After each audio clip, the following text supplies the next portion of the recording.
Hello and welcome to Calls. This is the June 10th MLB DraftKings lineup card.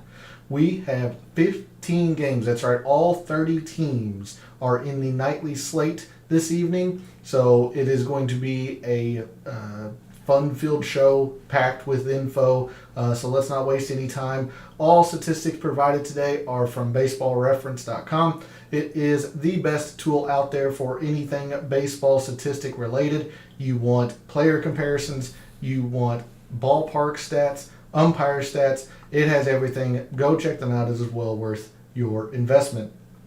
In the descriptions to the videos, there are links to my social media. This is where I place my betting cards for the golf content that I create, as well as research that I do throughout the week for golf and baseball. So if you want to be a part of that research, see what I have put out there, make sure you give me a follow at the links in the descriptions. And then finally, we're live. Chat's open. I want to hear from you all. Do you see what I am seeing in that there are a couple of positions that are starved for production? Do you see one pitcher that is basically a must-use like I do? So let me know what you all think. So let's cover the nightly slate for June 10th of MLB DraftKings. And our first game on the docket, we go to Nationals Park, where the Brewers come to visit Washington in a pitching matchup that seemingly is one-sided to me. Aaron Ashby has pitched really darn well. The record doesn't show it. Let me bring my statistics up here over to the side. Aaron Ashby has 59 strikeouts in 45 innings. He is averaging more than 14 points per start with only one win. So I really like Aaron Ashby. This Brewers rotation is full of strikeout pitchers. The Nationals offense, while decent, has been struggling to score runs lately. Especially since the main part of the Nationals lineup is left-handed. Ashby throwing left-handed. I really like Ashby today. You're getting a lot of strikeout upside with Ashby, and the numbers against him for the Nationals just aren't good. The only hitter that has a hit against Aaron Ashby is Lane Thomas.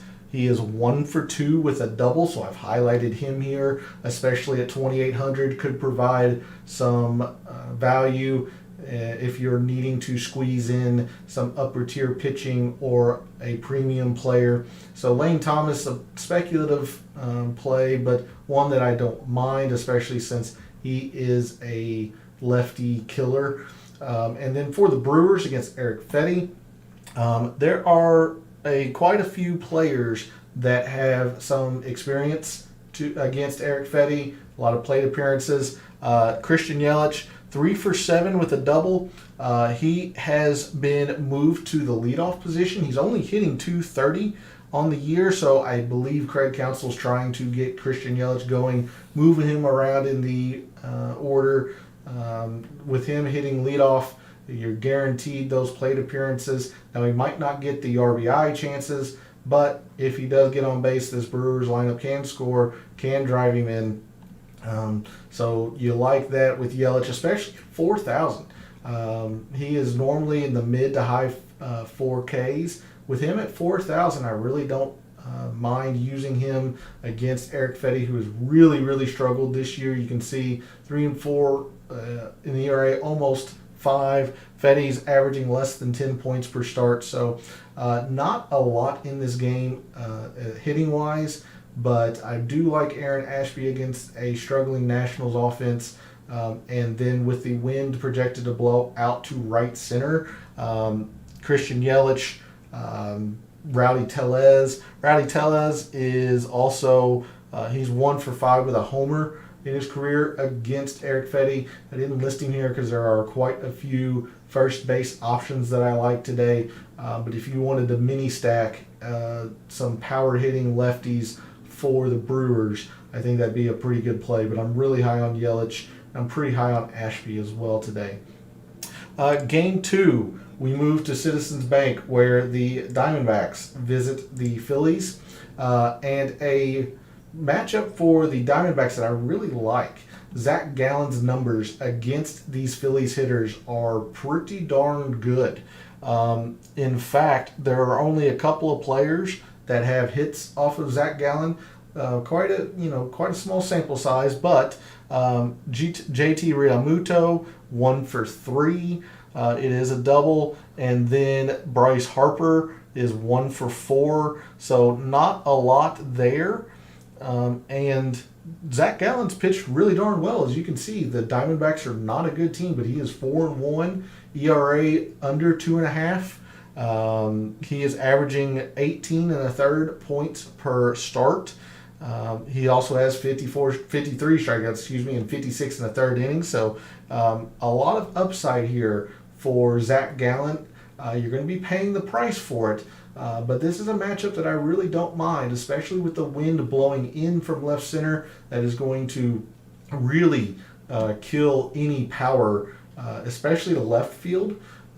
But you can see behind me the open air stadium at Citizens Bank. That wind is really going to knock fly balls down tonight.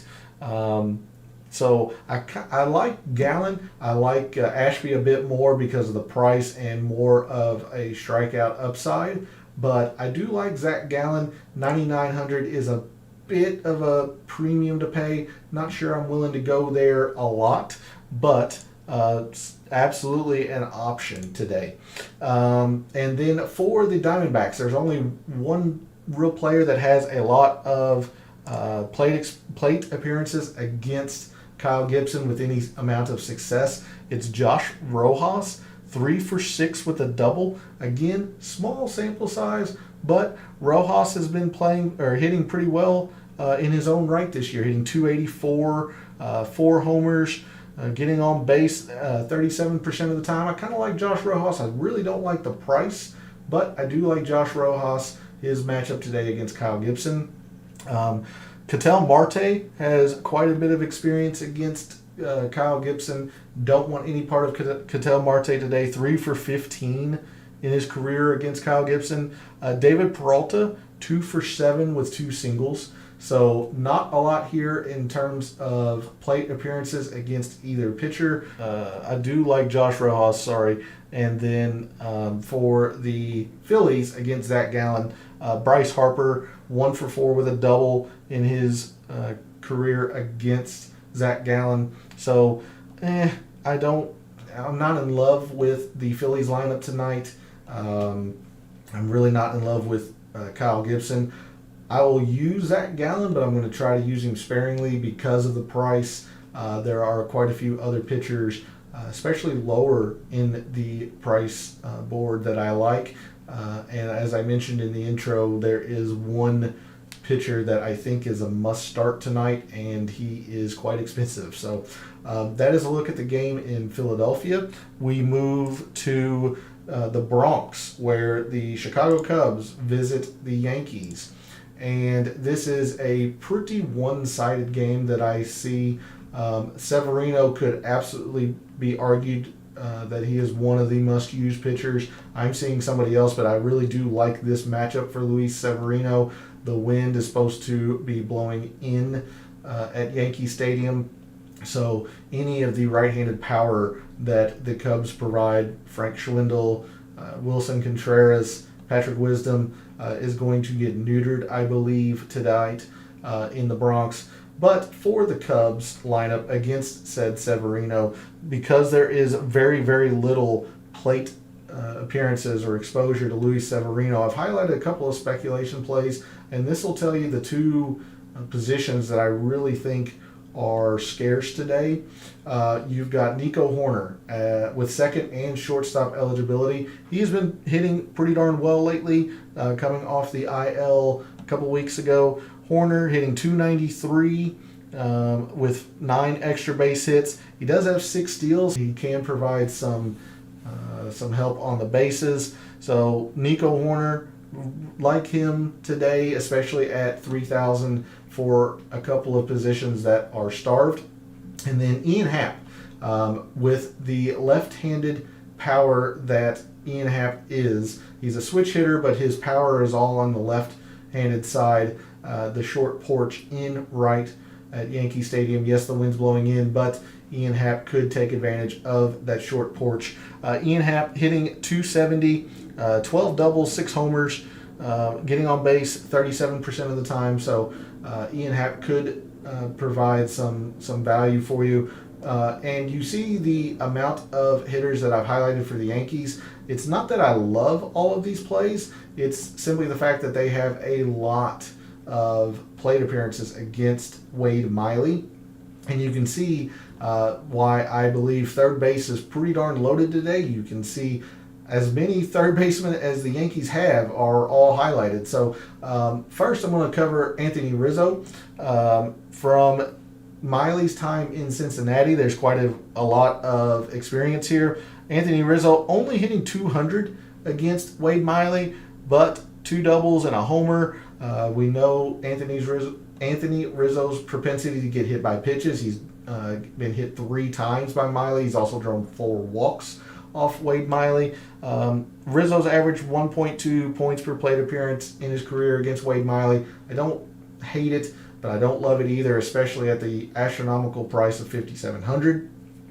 And then we start getting into some of the third base options. Let's start with Matt Carpenter.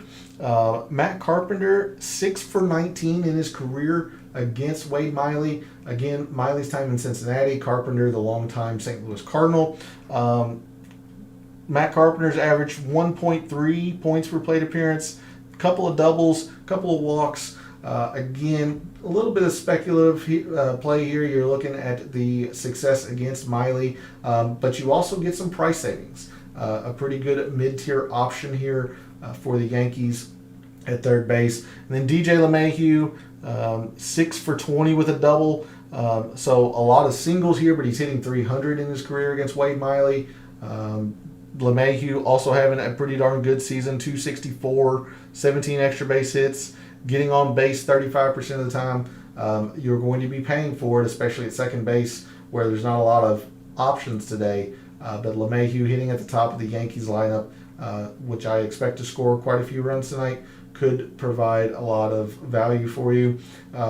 Josh Donaldson. Donaldson in his career is only hitting 211 against Wade Miley, 4 for 19, but 2 home runs. So the power is absolutely there, averaging 1.5 points per plate appearance. Now, Donaldson's not having a fantastic season, only hitting 237. The power output is middling, but he is getting on base. As I mentioned, this Yankees lineup probably is going to put up some runs against the left-handed throwing Miley. So Donaldson could be worth the $5,200. It's not where I want to go, but if you're looking for a stack, it is certainly an option. And then finally, the one player I'm really excited to use for the Yankees today is Marwin Gonzalez, if he's in the lineup. And I'm really hoping he's in the lineup. His numbers against Wade Miley in his career, 7 for 17. That's a .412 batting average in his career against Wade Miley. 2 doubles and a homer, averaging 1.9 points per plate appearance against Miley in his career. And especially at 2,100, third base or outfield, I am hoping Marwin Gonzalez is in the lineup, even if he's hitting ninth, which he normally does for the Yankees. At 2,100, I will absolutely take that chance with the numbers he has against Wade Miley in his career. Again, I've mentioned several times that I think the Yankees are going to score some runs, so Marwin Gonzalez has a lot of potential here. We move to Game 4 on the docket, where Oakland travels to Progressive Field to take on the Cleveland Guardians.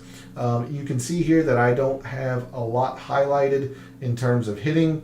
To be honest with you, these pitchers have not faced the opposing hitters much. Now, Paul Blackburn Tristan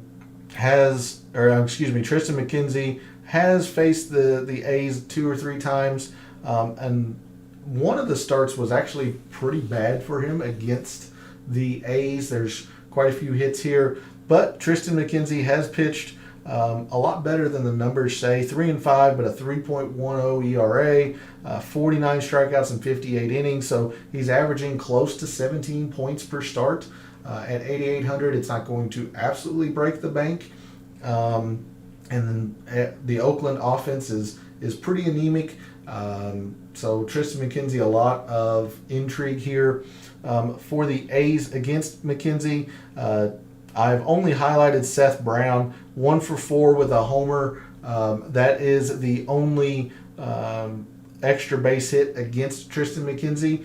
But you have some players here with a modicum of success. Chad Pinder, 2 for 3. Jed Lowry, 1 for 6. Sheldon Neuse, 1 for 2. Murphy, 1 for 5. So there's a few hits here and there. But Seth Brown's the only one with the power output, and it makes sense. Left-handed hitting, slugging first baseman and outfielder against Tristan McKenzie, the right-handed pitcher. Now Seth Brown only has first base eligibility today, so I don't love Seth Brown, especially in an offense that really is struggling. For the Guardians against Paul Blackburn and the A's. P, how you doing? Thanks for jumping in chat. Thanks for tuning in. Hope your week has went well and you're looking forward to the start of the weekend. Been so awful at MLB. Avoiding a negative scoring starting pitcher would be a win. Yeah, I had a decent Friday night last week, and then Saturday was absolutely atrocious. I don't know if I got anything right last Saturday. I was really high on Walker Buehler. That blew up in my face. So I'm with you there. In terms of the starting pitching. Little of this, little of that, some good, some bad. But glad you could jump in chat. Appreciate it. The Guardians against Paul Blackburn. I've only highlighted one player. It's Jose Ramirez. He is one of the premier players that I might be willing to spend up for today. 2 for 7 with a double against Blackburn. And everybody knows his year that he's having. Close to the lead. He used to be the league leader in RBIs. I believe he's now tied or second. But 13 doubles, 15 homers, even adds 4 triples, 9 stolen bases. Ramirez hitting .284, averaging 2.4 points per plate appearance this season. Jose Ramirez, one of the best players in baseball. So against Paul Blackburn, who's pitched pretty darn well, I don't mind the play, but as you can see, there's not a lot I want to go to offensively, and I have enough doubt in these pitchers that I'm probably just not going to touch this game much at all. Blackburn's pitched well. The Oakland A's offense is terrible, so McKenzie should be a good play. I don't really have much interest in this game in terms of DFS. So game 5, Toronto travels to Detroit to take on the Tigers. And this is one of the starting pitchers that I'm really, really high on today. It's Jose Berrios, only 7,500, and that's due to the fact that he has struggled this year. Yes, he is 4-2. A lot of that is thanks to the potent Toronto offense. Berrios is averaging only 11.5 points per start. You can see there, 5.24 ERA. Now, he does have 49 strikeouts in 57 innings, so you do have a little bit of potential there. But the reason why I'm so high on Berrios is from his time in Minnesota, he has dominated most of these Detroit hitters. Austin Meadows, 1 for 5. You've got Jeimer Candelario, 2 for 14 with 4 strikeouts. Jonathan Scope, 3 for 21 with 4 strikeouts. Miguel Cabrera, 3 for 18, 3 strikeouts. So Berrios has pitched very, very well against the Tigers. Now, the one player that has had success I've highlighted here, the left-handed hitting first and third eligible today, Harold Castro. Castro, 6 for 11 with a double, so hitting .545, but again, a lot of that being in singles. And Castro still having a good season for a Tigers offense that's been pretty darn bad. Castro hitting .278. A lot of that is empty, just like his performance against Jose Berrios. Only 11 extra base hits, only getting on base 30% of the time, so I don't love the play. But if you're looking for some savings and you're not going to use Berrios, Harold Castro is worth a look. By no means am I advocating using, but he's worth a look at 4,200. And then for the Blue Jays, against Elvin Rodriguez. Rodriguez, last time out against the Yankees, got absolutely shelled. I believe it was 8 earned and 2 1/3 or something crazy. New York's offense is very potent, but so is Toronto's. And the Toronto hitters have no experience against Elvin Rodriguez, with him being a rookie. So any play that I have recommended here is speculative. Now, Elvin Rodriguez does have a little bit of a reverse platoon split, so I've highlighted some right-handed hitting Blue Jays hitters here. Again, with the scarcity that I see at second base and shortstop today, Espinal and Bichette I can absolutely see using today. Espinal still hitting 290, 16 doubles, getting on base almost 35% of the time, like Espinal today. 4,400 is a little hefty, but again, not a lot in the second base market today, so worth consideration. And then Bo Bichette, 14 doubles, 9 homers, averaging 1.7 points per plate appearance this season. One of the best shortstops. You're going to be paying for it, but one of the best shortstops possible. And then the last person I want to highlight is George Springer, the catalyst for this Toronto lineup, hitting, there he is, hitting 271, 11 homers, slugging 510. He's having a great season, as Springer normally does. Now, 5,700, quite expensive. Not sure I want to spend that much. If I'm going to use a solo in Toronto today, it's probably going to be Bichette, only because shortstop is so bare. Because if I am trying to stack Blue Jays, it's going to get very expensive very quickly. But any player that you have a strong feeling about for Toronto, probably going to be a good play against Elvin Rodriguez, who has just not pitched well in his 4 appearances, 3 starts. Even Vlad Guerrero Jr., fine enough play. I didn't highlight him just because I feel like there's a lot of first base value. But like I said, any player that you have a strong feeling for on Toronto's side is probably going to be a good play. We move to game 6 of 15, and a game that is all speculation in terms of analytics. It is Pittsburgh coming to Atlanta to take on the Braves. These pitchers have not faced any of the hitters on either side. So everything that I have listed here is based on platoon splits, the wind blowing the way it's supposed to, and all that stuff. So let's first cover the Pirates lineup against Spencer Strider. Strider has pitched 13 games with 3 starts. He has a pretty good ERA at 2.75, but not a lot of potential here. He's getting hit around. He's only averaging 10 points per start. Now, the Pirates offense is not fantastic by any means, but there is one play that I absolutely love from the Pirates side. It's Jack Sawinski. Spencer Strider has some pretty heavy platoon splits.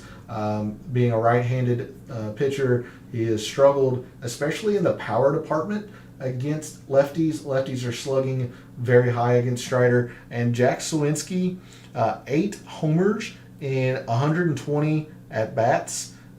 He is slugging .480, averaging 1.85 points per plate appearance. I like this matchup for Sawinski. 2,200, pretty good value here. I don't want to call it a lock, but I really do like Jack Sawinski's matchup today.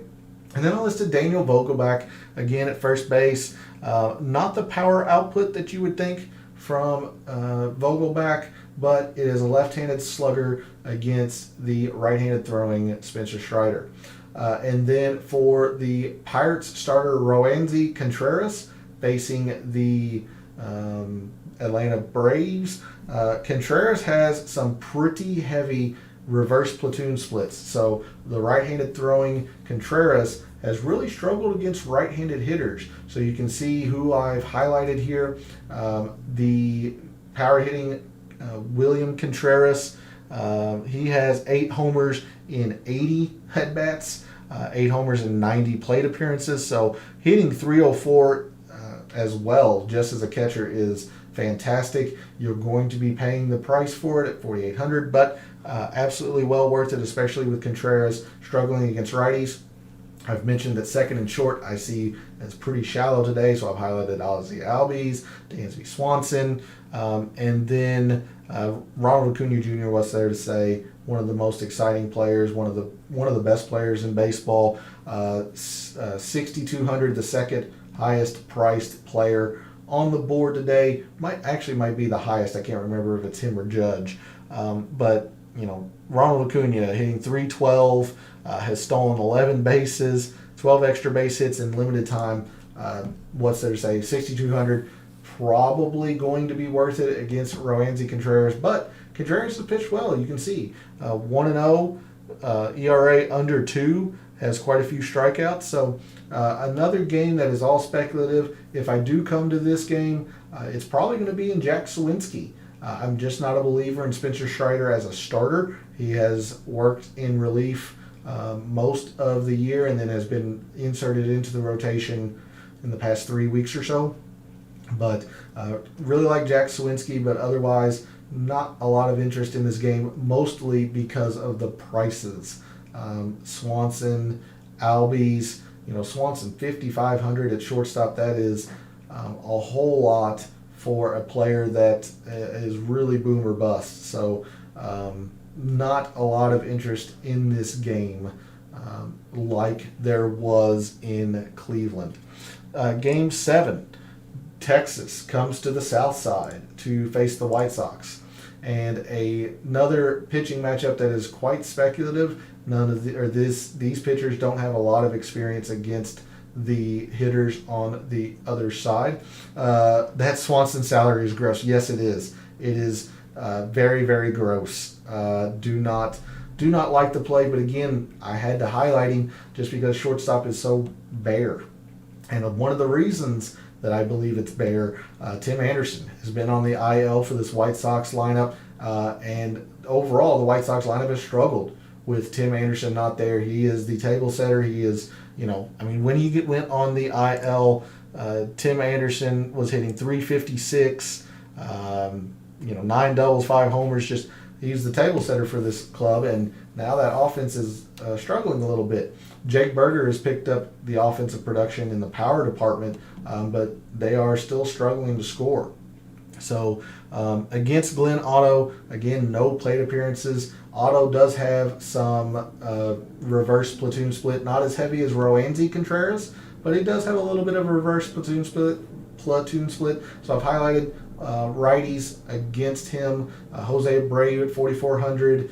Danny Mendick, another second base shortstop eligible player today, like Nico Horner, just highlighting the scarcity there. 3,000. I don't hate it, especially since Mendick has been leading off for the White Sox lately. Now, if he is hitting 9th or 8th, if he's hitting the bottom of the order, I would have no interest in Mendick. But if he is leading off, you're getting those plate appearances.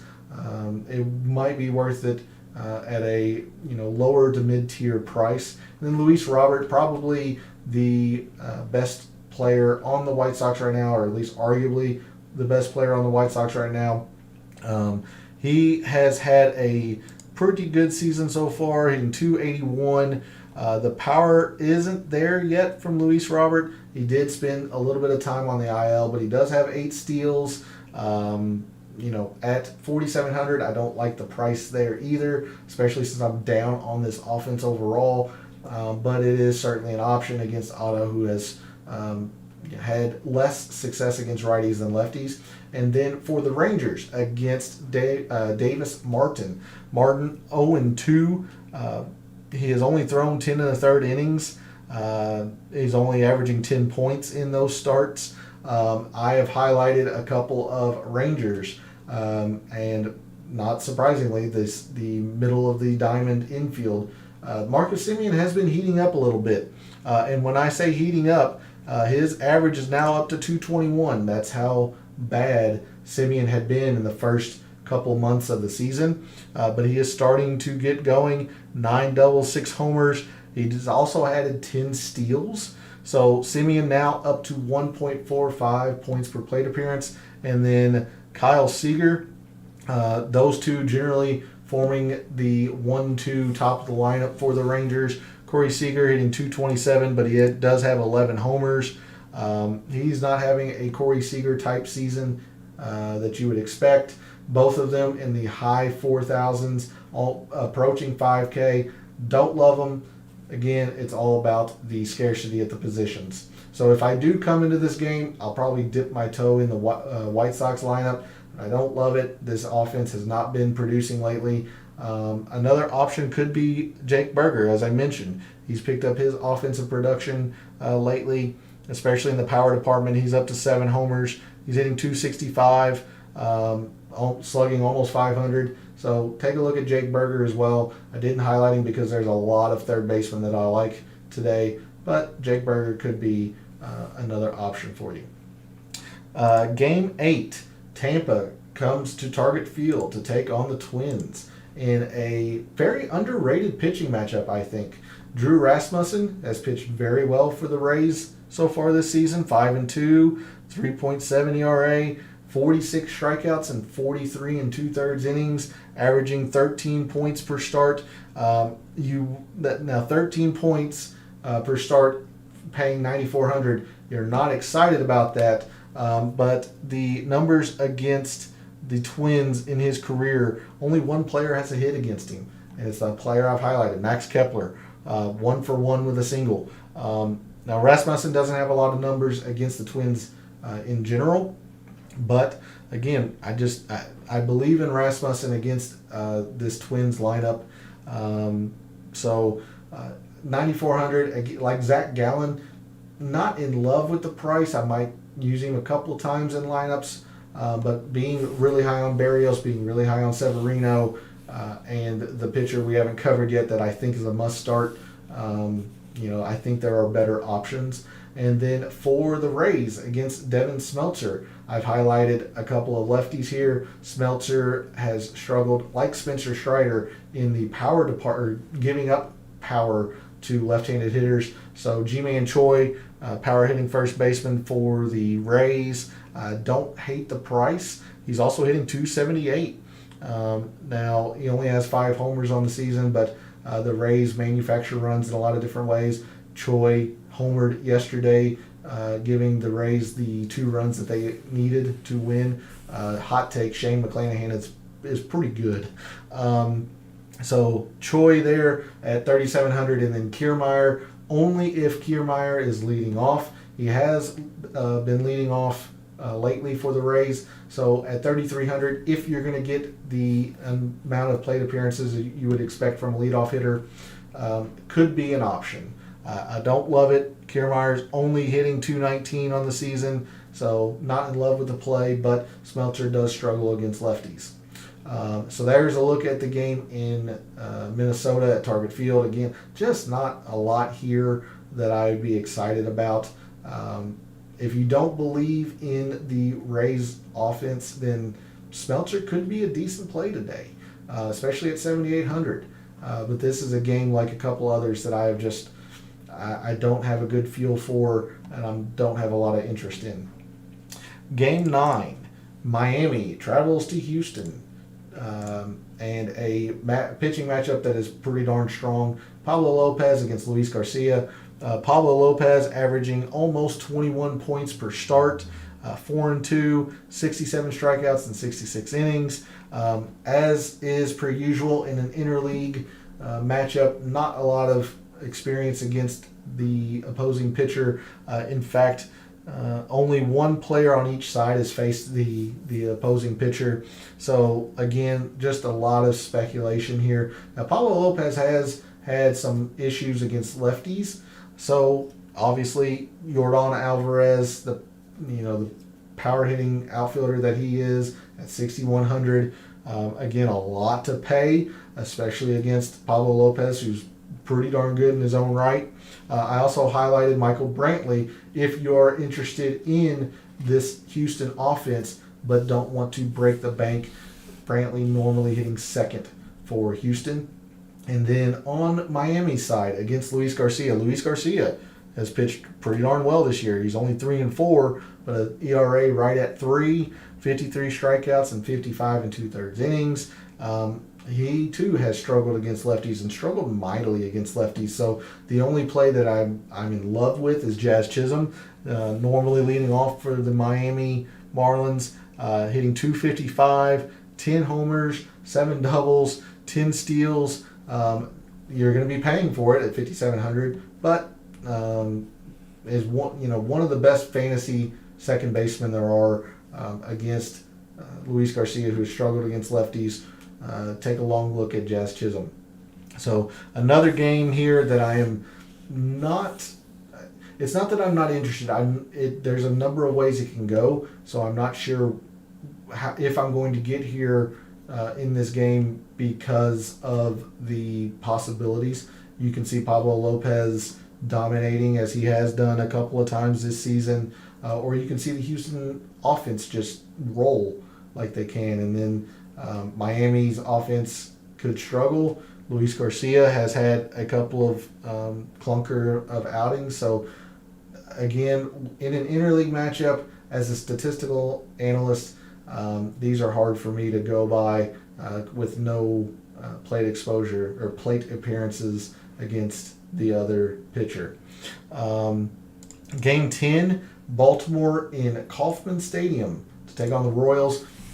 One game that I have no interest in at all, really. If I do come into here, it's the Royals offense, surprisingly. But let's cover the Orioles lineup against Jonathan Heasley. Heasley 0-3, has not pitched terrible. He's not a strikeout pitcher, so there's not a lot of upside here in terms of the pitching market. Now, Heasley has had some awful numbers against left-handed hitters. So that is why I've highlighted Rougned Odor, the power-hitting second baseman for the Orioles. Again, only hitting .217, but has 10 doubles, 6 homers, 4 hitting .217. He has a slugging percentage of .410. So you're going with the all-or-nothing approach if you use Rougned Odor, but the wind is blowing slightly in from left center, so not in love with the play. And then on the Royals side against Bruce Zimmerman, Zimmerman has started one time against the Royals. It was actually a decent start. Only gave up 5 hits, but I do like Hunter Dozier today against the left-handed throwing Bruce Zimmerman. Dozier 2 for 3 with a triple. He's also had a pretty darn good season in his own right, 257, slugging 415, averaging 1.6 points per plate appearance. So take a look at Hunter Dozier. MJ Melendez is another option, catcher and outfield eligibility. Melendez hitting 260, a little bit of an empty 260. He does have 5 homers, 5 doubles, so it's not terrible, especially at a mid-priced option at the catching position. And then, as always, if you're coming to the Royals, you got to think about Salvador Perez, probably the best offensive catcher in baseball. Now, Perez is starting to get going a little bit. He was hitting 160 or so before he went to the IL. He is up to 203, 8 homers, 10 doubles. You know about the power output. And he also is 1 for 3 against Bruce Zimmerman with a double, so there's a little bit of success there. Again, not a game that I am excited to come into. Melendez, Dozier maybe, and then if I am willing to take a chance at an all-or-nothing play, I don't hate Rougned Odor in that sense. Game 11, an interdivisional matchup between the last place Cincinnati Reds and the first place St. Louis Cardinals. And a pitching matchup where Luis Castillo has faced the Cardinals many times, so there is a lot of experience there. And then Palante, one of the things that I was very wrong about last week, I really liked Palante's matchup against the Cubs. game 2 of that doubleheader. He did not pitch well. Caleb Killian pitched very well, so that game was just all around wrong that I got. Palante has still pitched okay, though. He still has a 1.23 ERA, but only 20 strikeouts in 30 innings, so you are capped. The upside is capped there. And of course, the Reds don't have a lot of plate appearances against him. The only plate appearances were in relief. So a couple of, again, speculative options here. Matt Reynolds at 3,000 at the positions that I've mentioned many times that I think are scarce. And then Albert Almora Jr. has been playing very, very well for Cincinnati.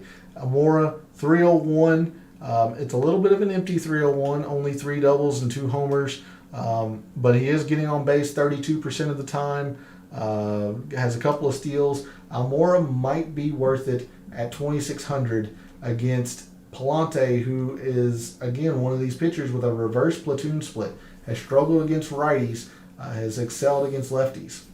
But the interest in this game is all on St. Louis's side. Luis Castillo has pitched a little bit better as of late, but he's still 2-3. 34 strikeouts in 33 innings, so the strikeout upside always a chance here, but the numbers against him from St. Louis' side are pretty good. Let's start with Andrew Knizner. Knizner is 2 for 5 with a homer and 2 walks, so this is one of the catchers that I'm really hoping is in the lineup. The price savings you're getting with him at the bare minimum bargain basement price of $2,000 with some success against the opposing starting pitcher. Really hope Knizner's in the lineup, giving myself a chance to save the money there and potentially stack. So killing 2 birds with 1 stone there. Paul Goldschmidt, his hitting streak having come to an end in Chicago last week, still hitting 340, 19 doubles. The power output has really picked up. 19 doubles, 12 homers. He is hitting 250 in his career against Luis Castillo with a double and 3 homers. So he has averaged 1.5 points per plate appearance in his career against Luis Castillo. Tommy Edman, he is also hitting pretty well against Luis Castillo. 8 for 26 for a 308 batting average. Now, only a couple doubles, so it's pretty empty, but at the top of the St. Louis lineup, with a lot of experience against Luis Castillo. I could see them putting up some runs. So you're going to get the plate appearances. You're probably going to get a run scored, a couple runs scored. Edman can always steal a base, 14 of them this season. And then lastly, the other player that is tied with Edman in stolen bases, Harrison Bader at 2,900. Bader's numbers against Luis Castillo, very good. 6 for 15 with 2 doubles, a couple walks. He's averaged 1.5 points per plate appearance as well against Luis Castillo. So you have quite a few options here on St. Louis' side against Luis Castillo, who has, again, been pitching better, but still not up to Luis Castillo standards. Even Nolan Arenado, who I didn't mention, 6 for 21 in his career with a triple. You have Tyler O'Neill, recently off the injured list. O'Neill, 5 for 27, so only a 185 batting average, but 2 homers. So a lot of options you can go in this game for St. Louis's side. So I am going to be mini stacking and potentially full stacking St. Louis today against Luis Castillo. Game 12 of 15, another interleague matchup where the Mets travel across the country to take on the Angels at Angel Stadium. Let's first cover the Mets lineup against, I have it here as Michael Lorenzen. That is absolutely not the case. The projected starter, and it's not been official, the projected starter for the Angels is Jonathan Diaz. He is 1-0 with a 1.32 ERA. So he has pitched pretty darn well. Let me bring up DraftKings and make sure I get his price correct for you all. Diaz, bargain basement price of $4,000. So again, in a interleague matchup, the experience here is minimal, if any. So anything I have listed here is speculative. Diaz, a left-handed throwing pitcher, facing a right-handed power output offense like the Mets. I could see the Mets doing pretty darn well today. And your usual suspects here, Pete Alonso. What's there to say? Pete Alonso, 16 homers, added 9 doubles as well, hitting .280, slugging .542. He's averaged 2.2 points per plate appearance this season. Pete Alonso, you're going to be paying for it at $5,500. I don't hate that play at all. Francisco Lindor, only hitting .241, but he's slugging .420. He's getting on base enough, 8 stolen bases as well. So Lindor, very, very expensive at shortstop. But if you're trying to stack Mets, probably worth it. And then finally, Starling Marte, $5,600. He's having a great season as well. .274, 8 steals. He's averaging 1.9 points per plate appearance. All of these players are very, very expensive. If I had to use one, it'd be Alonso. But I think each of them could be useful in their own way. And then for the Angels against Tyler McGill, who is coming off the IL. McGill, in his career, his platoon splits are the worst of the day. I've talked a lot about platoon splits throughout the show. Tyler McGill just does not pitch well against lefties. So the plays that I've highlighted, obviously left-handed power bats, Shohei Ohtani and Jared Walsh. I really like Jared Walsh's matchup here in this game. Walsh, 10 homers on the season, only hitting .243, but still slugging .440. And then Ohtani, his homer last night propelled the Angels over the Red Sox. He's only hitting .247, but 12 homers, 11 doubles, 7 steals, averaging 1.9 points per plate appearance. Again, this whole game, speculative, but I do like Walsh. I do like Alonso in this game. Game 13, another intra-divisional matchup between the Rockies and the Padres in Petco Park.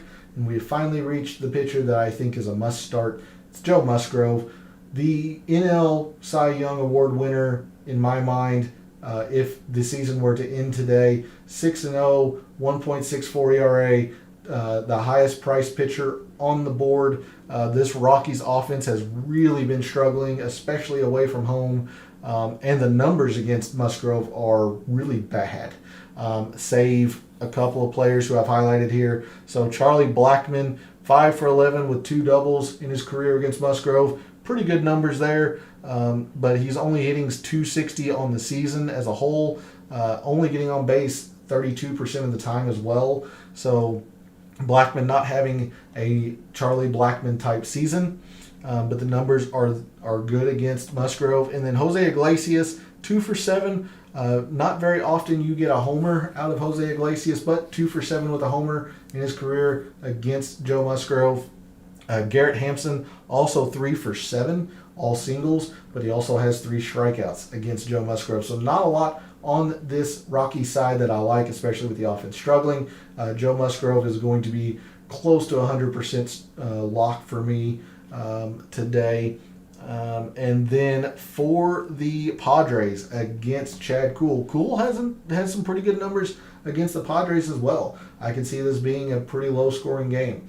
I've highlighted Eric Hosmer, 2 for 5 with a double. And that's really the only superb numbers. Again, very small sample size, but Manny Machado, 1 for 6 with 3 strikeouts against Chad Kuhl. Will Myers, 0 for 6. Trent Grisham, 1 for 3. Jake Cronenworth, 1 for 3 with a double. So not a lot of success here against Chad Kuhl either. So I don't know if I'll get to Chad Kuhl. There's quite a few starters that I like. Musgrove, Severino. Jose Barrios is probably going to be close to a lock for me as well. So I don't know if I'll come to Chad Kuhl. I don't hate that matchup. But Joe Musgrove, I'm highly recommending. Yes, he's going to be chalky. Eat the chalk. Eat the price. find some savings somewhere. I think he's going to have a stellar game today. The penultimate game, game 14, a game that I'm trying to attack offensively, as I did a couple of weeks ago when Seattle was at Fenway Park. Now Boston comes to T-Mobile to face the Mariners, and another game that I'm really high on both offenses. Rich Hill, 2-3, 4.4 ERA, has not pitched all that well. 34 strikeouts, 45 innings, only 10 points per start. And the two players I've highlighted for the Mariners have spectacular numbers against Rich Hill in their career. Rich Hill with his time in LA with the Dodgers. Eugenio Suarez against Rich Hill in his career, 5 for 10, so hitting 500 with a double and 2 homers. Also has a couple walks. He's averaged almost 3 points per plate appearance in his career against Rich Hill. Love Eugenio Suarez. He's not going to break the bank either at 4,500. If there was a lock in my lineups, and I don't think there is a lock in offensively today for me, but I think Suarez would probably be the closest to it. And then Ty France has some pretty darn good numbers against him as well. 2 for 7, a double and a homer, and France is having a fantastic season, hitting 330, slugging 500, on base 40% of the time. I can see the Mariners putting up some runs today. I really like those two players, and I am seeing myself mini stacking them a lot today. And then for Boston against Marco Gonzalez. Marco Gonzalez has not pitched all that well. Now the ERA is fine at 3.6, but he's not a strikeout pitcher. 34 strikeouts in 58 innings. That is usually the bugaboo for the Red Sox, is that they strike out a lot. I don't see that happening today, and therefore I can see the Red Sox putting up some runs. So Christian Vasquez at 3,600, 2 for 5, 2 doubles against Marco Gonzalez. Also having a good season by his own right, hitting 280, 10 doubles, getting on base at 33% clip. I like Christian Vasquez at 3,600, especially if Nisner from St. Louis is not in the lineup. JD Martinez, 4 for 11 with a homer. Now he does have 4 strikeouts against Marco Gonzalez, which is a little weird, but I mean JD Martinez hitting 346 on the year. The homers haven't come yet. He's only got 5 homers, but he does have 21 doubles at a park that is more known for home runs than doubles. I can see JD Martinez jumping on one tonight. Then a couple of decently priced players that you might not originally think about. Christian Arroyo. Now what hurts his value today is he's only outfield eligible. A lot of times he's shortstop and outfield. Today he's only outfield eligible. But Arroyo 2 for 5 in his career with a homer against Marco Gonzalez. He's only hitting 191, but he does have some power output in the few plate appearances that he does have. 3 doubles, 3 homers in less than 100 plate appearances. Again, it's about the price savings and the 2 for 5 against Gonzalez. And then Jackie Bradley Jr. surprisingly has some pretty good numbers against Marco Gonzalez. Jackie Bradley normally only an option against a right-handed pitcher. He normally struggles mightily against lefties, but he is 3 for 5 in his career against Marco Gonzalez. All singles, but at 2,400 could provide some decent value for you. Bradley hitting 228, but is second on the Red Sox in third. He is third on the team in doubles for Boston. So take a look at Jackie Bradley. Again, not in love with the play, but if you're able to use a JD Martinez, maybe you've got a Christian Vasquez, think about a Jackie Bradley or a Christian Arroyo. Someone I didn't mention, Rafael Devers, 3 for 11 with a double. Bogarts actually has not had the greatest of numbers against Marco Gonzalez, only 2 for 9. Let's see, elsewhere, Kike Hernandez 0 for 5. Trevor Story's only 1 for 2, so highlighted the players with enough plate appearances against Marco Gonzalez with a lot of success. So this is a game that I'm trying to attack offensively. Both sides here, Ty France, Eugenio Suarez, and it's also a game that matches up to I've got first base and third base with Seattle. I've got catcher and outfielders with Boston. So this is a game that I'm coming to quite a bit today. And then lastly, the last game on the docket, one of the biggest rivalries in baseball. You go Los Angeles Dodgers and San Francisco Giants in a pitching matchup that, like last week, I was really high on Walker Buehler. Turned out to bite me. I don't know if I'm as high on Walker Buehler today as you would think. Buehler, I mean, he is 6-2, almost a 4 ERA. He has been getting hit around. He's given up more hits than innings pitched. And the strikeouts aren't there either. He's only got 52 in 61 innings. Walker Buehler has not been Walker Buehler-like. He's not even averaging 15 points per start. And the numbers against him for the Giants, of course, all of the plate appearances that these Giants hitters get against him year over year. So let's start with Darren Ruff. Darren Ruff, 3 for 7 against Walker Buehler. This is a play on the power output that Darren Ruff can provide. Then you have Evan Longoria, 5 for 14, all of them singles, but it's the success against Walker Buehler. And at 4,400, I'm not in love with the price, but third base, is pretty deep today, and Longoria does have some success against Buehler. And then finally, Mike Yastrzemski, outfielder, 6 for 20 with a double and a triple, a couple of walks as well. Yastrzemski hitting second generally in this Giants lineup. Yastrzemski's hitting 280, slugging 460.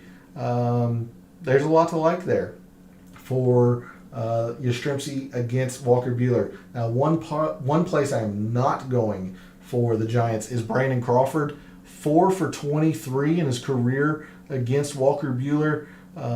Just want no part of that. Estrada also for the Giants. I've mentioned that second and short are so scarce, but I don't want any part of the middle infield for the Giants today. Estrada, 0 for 6. Wilmer Flores, 1 for 9.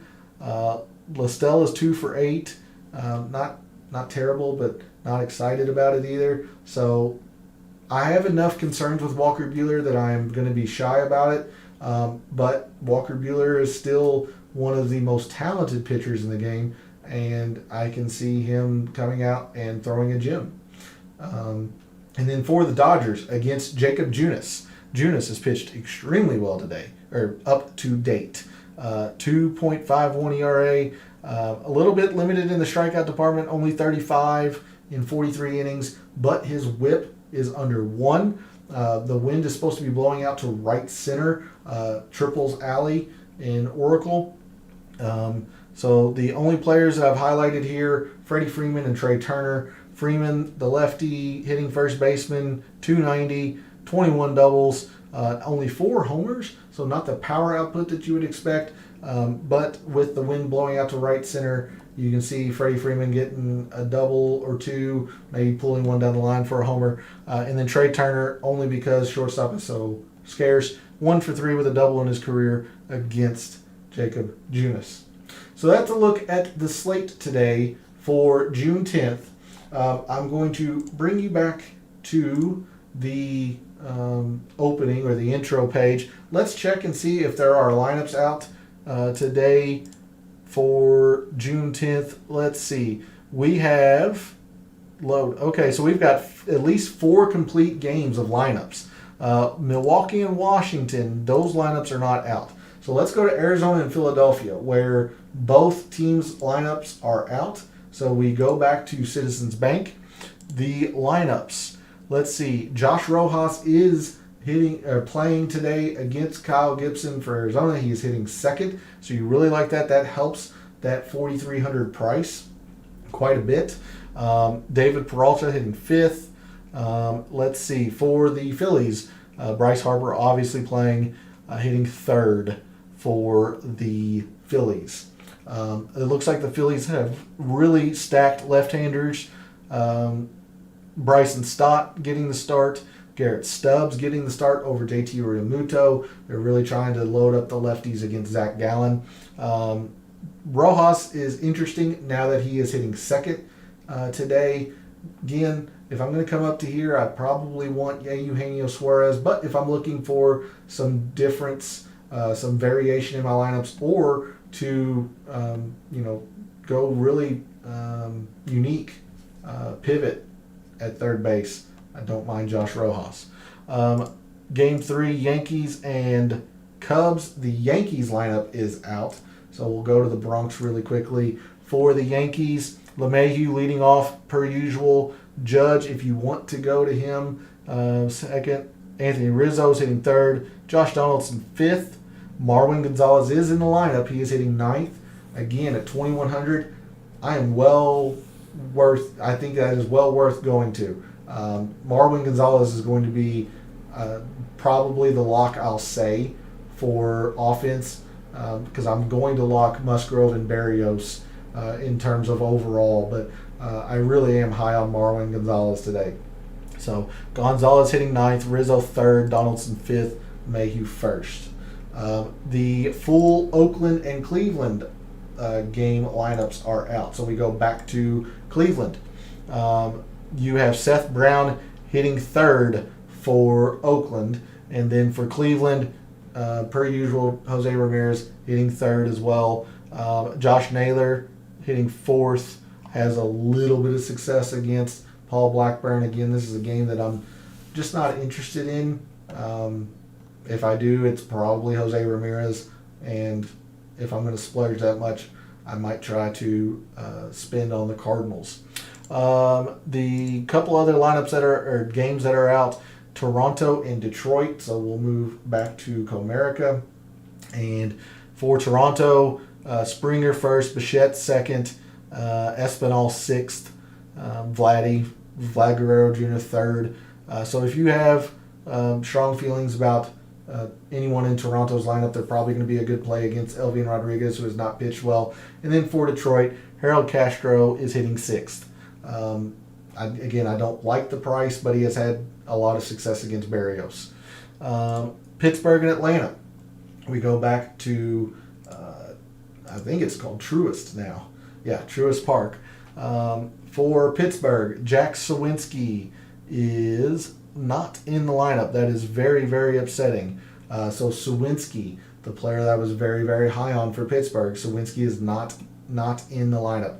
Not in the lineup. And then Vogelback's hitting third.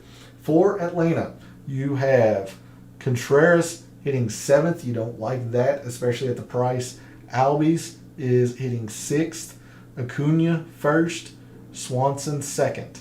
So there are the options for Atlanta. Again, not a lot that I'm in love with here at this game, because Contreras, Roansy Contreras, has pitched very, very well so far this season. I've just highlighted the right-handed bats, as he has a pretty heavy reverse platoon split. Let's see. Any other lineups out? Texas and the Chicago White Sox are not. Tampa Bay's lineup is out against Minnesota. So we move back to Target Field very quickly. For Tampa Bay, Kevin Kiermaier is getting the day off. So no Kevin Kiermaier. And G-Man Choi is also getting the day off. So I can very easily do this for you. And yeah. So I have no recommendations for you for Tampa. The two players that I listed are not playing. And then Max Kepler Minnesota's lineup is not out. Sorry. Let's see. Miami, Houston. Houston's lineup is out, so we'll go back to Minute Maid. And for Houston, you've got Michael Brantley hitting second, Yordan Alvarez hitting fourth. If you're interested in Kyle Tucker, he's hitting fifth. Another left-handed bat against Pablo Lopez, a game that I can see going many ways, so not sure which way I want to go if I come to that game. Baltimore and Kansas City. Kansas City's lineup's out, so we move to Kaufman. For Kansas City, you have Salvador Perez hitting fourth, MJ Melendez hitting fifth, Hunter Dozier hitting sixth. I kind of like I kind of like a couple of options here. I mentioned Melendez, Hunter Dozier. They're not going to break the bank. I can see them having some success against Bruce Zimmerman, who has not pitched well so far this season. Cincinnati and St. Louis. St. Louis's lineup is out, so we'll move to Busch Stadium. And let's see, for St. Louis, you've got Edman leading off, Goldschmidt third, Tyler O'Neill fifth. Andrew Knizner is in the lineup. He's hitting ninth. That's another price-saving play that I really like today. So I have no problem going 2,100 Marwin Gonzalez, 2,000 Andrew Knizner, and really making sure I have enough money for Musgrove, and if I want to splurge on Severino, or if I want to splurge on a Jose Ramirez or a Ronald Acuna Jr. So going to be using a whole lot of Knizner and Marwin Gonzalez. Knizner is in. Harrison Bader also. He's hitting eighth. You don't love that, but at 2,900, you can accept it. Let's see. Mets and Angels, highly doubtful, as that's on the West Coast. Colorado, San Diego, no. Boston and Seattle, no. And finally, the Dodgers and the Giants, no. So there are the lineups that are out for the games tonight. Thanks, P, for jumping into chat. Always appreciated. Hopefully your weekend goes well. So let me know how you do in the comments for you, P, and for everybody who watches and listens. As always, I'm appreciative of the support. Thanks for tuning in. Good luck in all your contests for the June 10th MLB DraftKings slate for those contests. May all your bets be profitable.